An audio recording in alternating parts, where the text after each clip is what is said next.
이 예레미야 애가는 주님 오시기 전 580년 전에 기록한 책이 지금으로 치면 한 2600년 전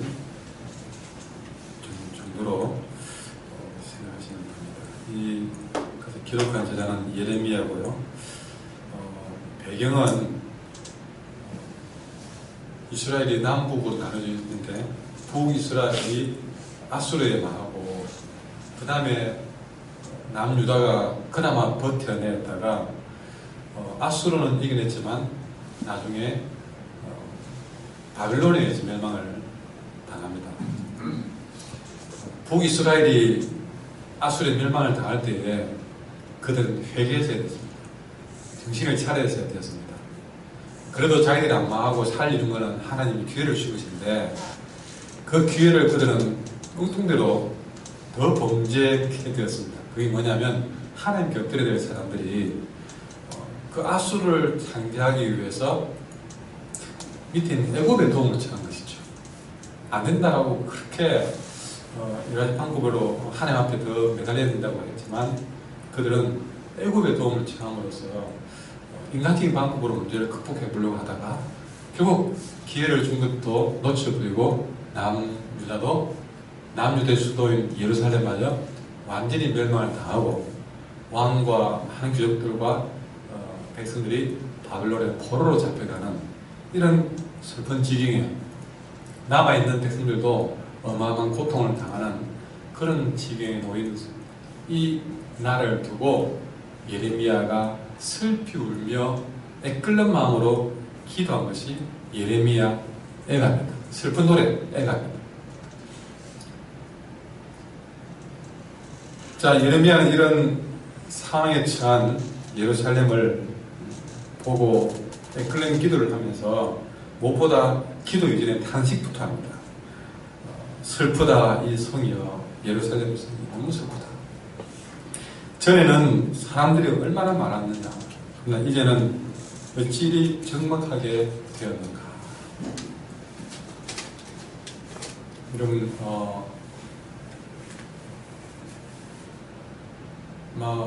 사람들이 이렇게 많고 차도 많고 붐비는 이런 부분들이 어느 날부터 아무도 사람들이 없이 모든 가게문은 다 닫혀 있고 밤이 되어도 여러분 불 켜지는 곳이 별로 없고 굉장히 그래서 슬픈 일이거든요. 그래서 오늘 예레미야는 이전과 이 포로로 잡혀가기 전과 후를 계속 비교하면서 안타까워 있습니다. 저는 열국 중에 큰 자가, 정말 여러 나라 중에서 큰 자가 이제는 과부같이 되었고, 저는 일방 중에 공주였던 자가 이제는 강제노동을 하는 자가 되었다. 참 지금 예루살렘이 당한 형편을 시적으로 굉장히 잘 표현하고 마음에 와닿게 하고 있는 것이죠. 밤에는 슬피우니 눈물이 뺨에 흐릅니다. 사랑하는 자들 중에 그에게 위로하는 자가 없다. 거기까지만 하더라도 친구고 사랑하니 그러니 어려움을 당하니까 아무도 위로해주기 위해서 찾아와 주는 자도 없더라. 쉴 곳을 얻지 못했다. 친구들도 배반했다. 핍박하는 자들은 더 궁지 가운데 놓여있는 이들을 더 뒤쫓고 아주 쥐새끼 잡듯이 몰아 세우는 처지에 놓여있더라 하는 이야기를 하고 있습니다. 그것이 오늘 본문 내도록 기록되어 있습니다. 자, 우리 이런 모든 상황 가운데에서 예레미야는 언뜻 그의 기도 가운데 이 나라가 이렇게 되는 원인이 무엇인가를 중간중간에 이야기를 하고 있습니다. 5절에 보시면 그의 대적들이 머리가 되고 그의 우수들이 형통함은 이렇게 된 이유는 그의 죄가 많음으로.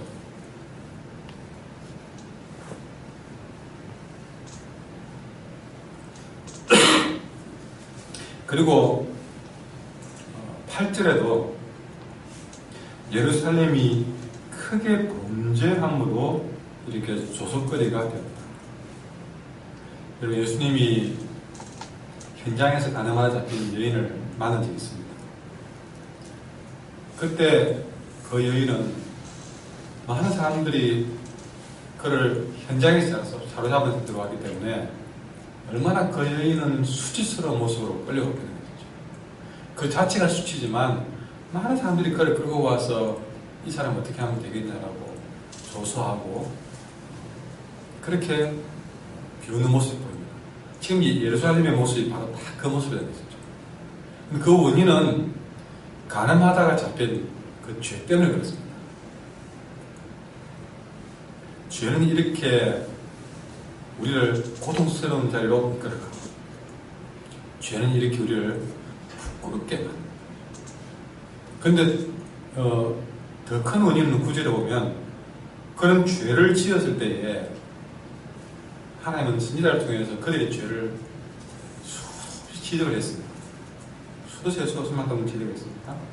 그런데 문제는 뭐냐면 물론 죄를 안 지으면 좋겠지만 인생이 죄를 안 지을 수는 없습니다. 그 죄를 지었을 때에 분명히 그 죄를 깨닫게 해준다는 뜻이죠. 그런데 그렇게 깨닫게 해주어도 그 더러운 죄를 떨쳐버릴 생각을 안 한다는 것입니다.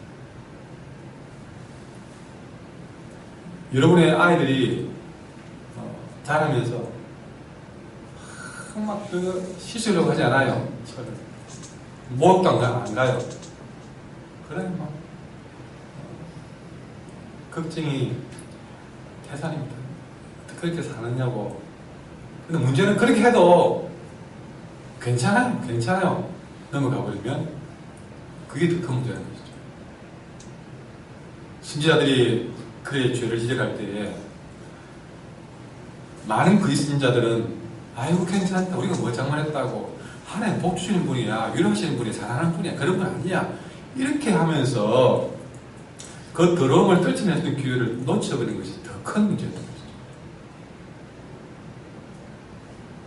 그것이 9절에 보시면 그의 더러운 것이 그의 옷깃에 묻어 있으나 그의 나중을 생각하지 아니하며 그러므로 놀랍도록 낮아져도 그를 위로할 자가 없다. 여러분, 범죄하지 말아야 됩니다. 우리를 고통스럽게 만들고 수스럽게 만들기 때문에 그렇습니다. 그러나 연약한 거로 범죄하지 않을 수 없습니다. 그러나 그럴 때 말씀을 통해서 주의 종이 또는 모든 상황을 통해서 깨닫게 하실 때 우리는 그 더러움을 내 옷깃에 묻어있을 때에 씻어내고 털어내야 됩니다. 그게 뭡니까? 회개해야 됩니다. 그것이 바로 나중을 생각하는 겁니다.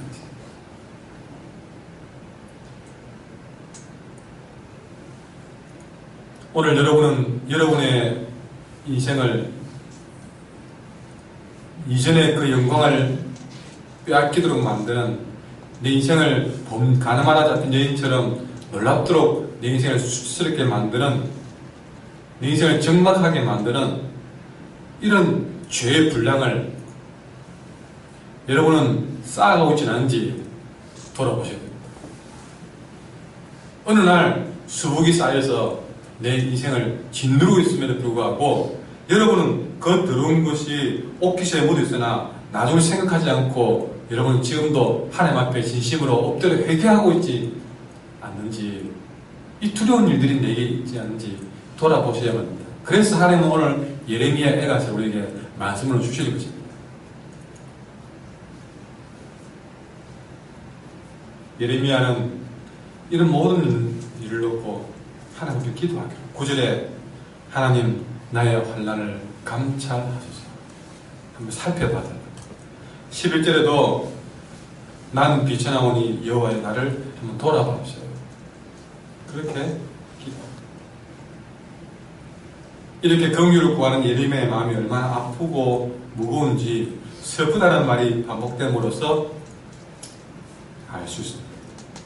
매를 많은 백성들을 봤을 때, 바벨론 포로로 가는 백성들을 봤을 때, 또 남아있는 자들도 고통당하고 비참해진 모습을 봤을 때에 예레미야는 눈물이 나지 않을 수가 없었던 것이죠. 그래서 예레미야의 슬픈 노래라고 표현되어 있지 않습니까? 여기서 예레미야는 이스라엘과 예루살렘이 당한 이 환난을 나의 환난이라고 고백하고 있습니다. 그리고 나는 빛이 나오니 내가 빛이 나다고 얘기하고 있습니다. 나를 돌아봐달라고 얘기하고 있습니다. 이것은 나라와 민족을 대표해서 슬픈 노래를 부르고 있는 것이죠. 어쩌면 예레미야는 이렇게 되지 말라고 정말 자신의 인생을 던져서 막으려고 했던 의인 중에 의인이었습니다.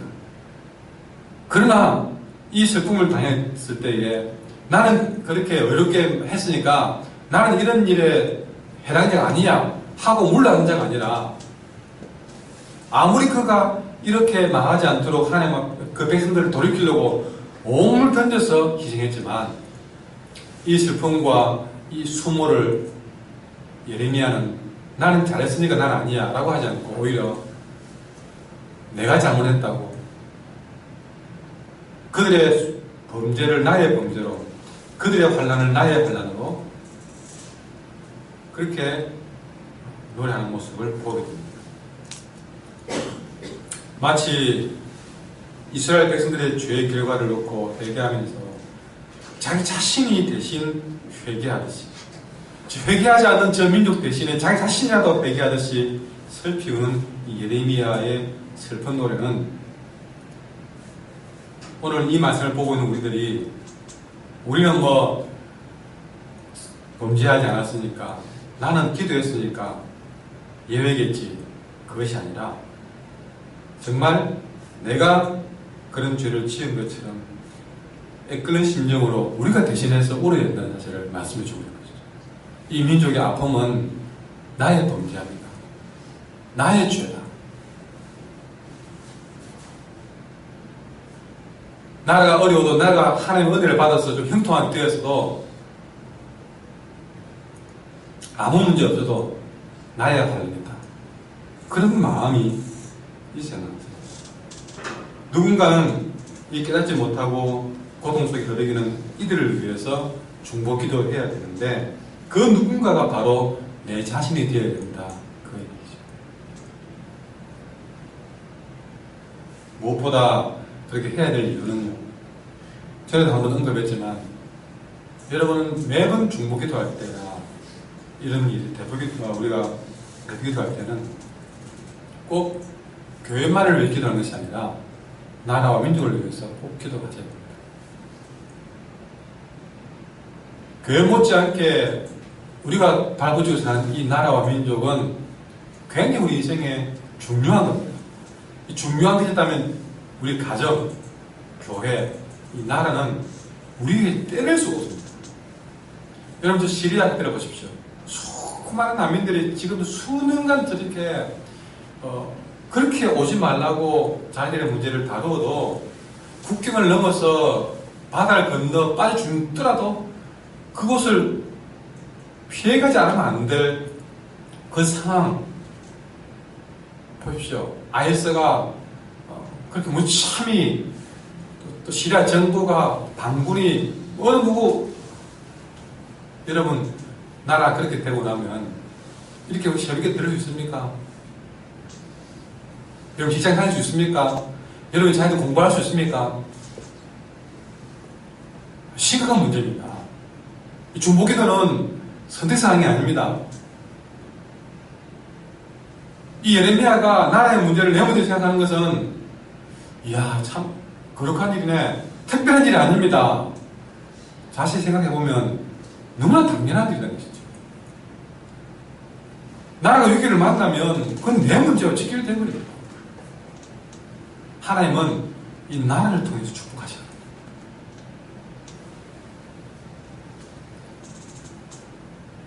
지금 나 혼자 잘 먹고 잘 산다고 해서 내가 아무 문제 없다고 해서 이 나라 어찌되든 간에 상관없이 산다. 아주 잘못된 생각입니다. 예레미야는 지금 우리의 그것을 깨주고 있습니다. 어쩌면 이 나라 민족을 위해서 우리는 밤새도록 기도해도 모자란다.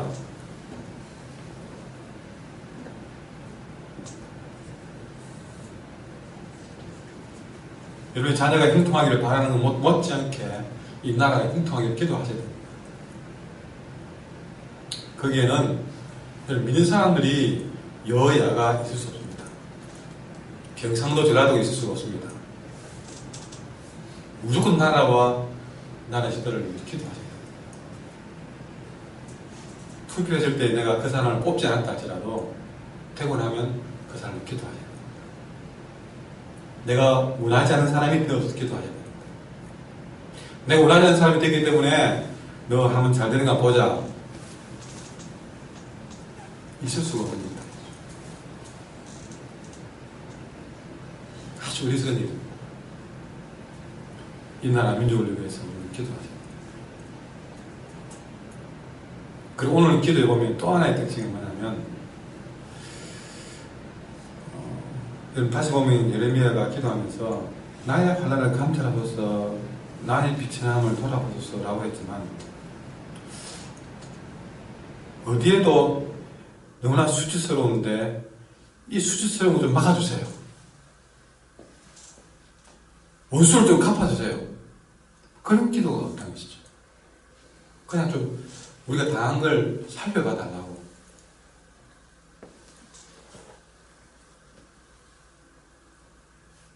우리가 중보기도해라 그러면 하나님 포로 잡혀가는 사람 빨리 돌려주세요. 원수 갚아주세요. 원산식 복귀해주세요. 그게 없어요. 기도에서. 여기서 발견하는 것은 여러분 지금 이들이 맞고 있는 매를 예레미야는 거둬달라고 하지 않았습니다. 살펴만 봐달라고, 부상에 봐달라고 했습니다.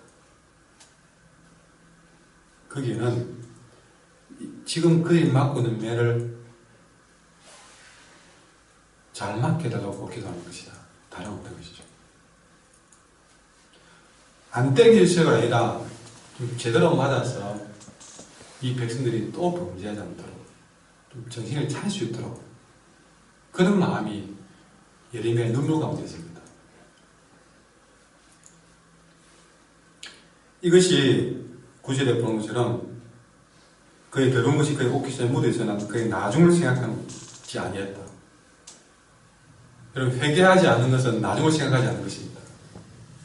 오늘 예레미야는 기도 가운데 포로로 끌려가고 고통당하는 것, 이 매를 맞는 것, 그러는 게 중요한 게 아니다. 그렇죠?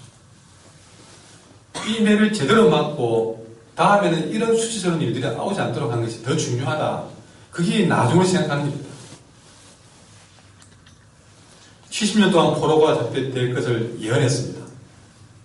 그러니까 70년 동안 충분히 매를 잘 맞는 것이 이 민족의 무궁무진한 미래를 준비하는 게 것이죠. 여러분, 우리는 기도하면 아프면 낫게 해달라. 부족하면 회복해달라. 이것만 중기도를 생각하십니다. 그게 아닙니다. 진짜 제대로 회개하고 이 매가 헛되지 않도록 제대로 맞아서 제대로 깨닫는 것이 더 중요한 은혜라는 것입니다. 오늘 이것이 예레미야의 기도의 특징입니다. 왜냐? 이 예레미야가 절절히 슬퍼하면서 왜 우리가 매를 맞고 있는지를 말하고 있지 않습니까? 그걸 백성들이 깨닫지 못해서 이 고통 당한 걸 기도하고 있지 않습니까? 그러니까 예레미야는 벌을 받고 있는 이유를 너무나도 잘 알고 있기에 이 고통을 멈추게 해달라고 구하는 대신에 이 죄에 대한 징계를 오히려 달게 받음으로써 더 깊은 참회를 함으로써 나중에 다른 죄를 짓지 않고 또 이런 부끄러운 일을 당하지 않기 위해서 온전히 하나님께 맡기는 기도를 하고 있는 것입니다. 우리는 기도해라 그러면, 중보기도해라 그러면 자꾸만 급한 문제부터 해결하는 기도부터 합니다. 그걸 놓고 그렇게 된 죄를 지은 부분에 대한 회개나 이런 부분들은 다루지 않고 있다는 것이죠. 우리는 기도하기 전에 회개부터 합니다. 이 죄를 절절히 깨닫는 기도부터 하셔야 됩니다. 얼마나 내가 죄인인지를 깨달아야 된다는 사실이죠. 그 눈부터 흘리셔야 됩니다. 그러면 하나님 긍휼이 살펴서 해결해 주는 거죠. 비겁하게 문제만 해결하려고 기도하지 마시고 근본적인 문제를 깨닫고 엎드릴 것이 필요합니다. 그걸 해결 안 하고 자꾸만 급불만 끄니까 돌아 나오면 또 속에는 속불이 태어나서 또 불이 이어져 나오고 여러분 산불이 늘 그렇습니다. 급불만 잠재우면 속불이 살아있으면 이런 것이 또 살아서 또 태워버려. 우리가 인생을 그렇게 세월을 보내고 살았습니다. 이 많은 세월 우리 인생이 이렇게 정박하지 않을 수 있었는데 맨날 급불만 끄고 돌아가는 인생이 다 됐다고 했던 인생이 10년, 20년, 30년, 40년 벌써 우리가 40이도 50이도 60이도 되고 그렇게 인생을 보내고 있다는 사실이죠. 진정 우리의 미래의 긍휼을 이끌어내는 진정한 방법은 매를 제대로 맞고 다시는 그 죄를 짓지 않는 것이다. 기도하겠습니다. 오늘 말씀을 생각하시면서